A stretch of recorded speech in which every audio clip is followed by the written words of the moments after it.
Appliances serve many functions in the modern home, assisting homeowners with a variety of time-consuming tasks.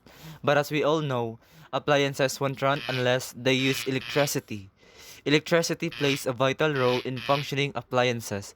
However, it can injure the user in just a matter of seconds due to its faulty wiring. This is most likely with the exposed heating coil appliances, such as toasters, space heaters, and even electric fans. Despite being aware of the dangers of faulty wiring, some people continue to use the appliances. With the evolution of technology, inventions such as detectors are created in such a way that individuals in their own homes are notified of the dangers before they could even occur. As a result, the researchers are in the process of developing a device that will detect the defect or fault in the wiring on appliances. Introducing the innovative Wifector, a mini rechargeable LED wiring defect detector. What's that?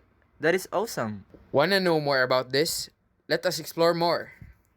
Wifector will detect the defect in the wire, informing individuals whether they have faulty sections in the wires of their appliances before an accident could occur.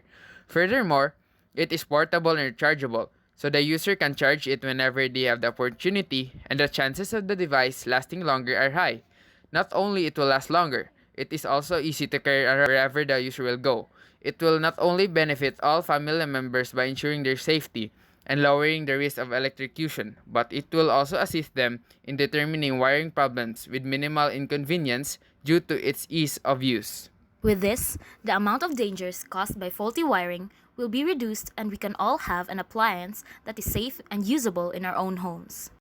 Together, we will change the world. Be safe, be useful. Wifector.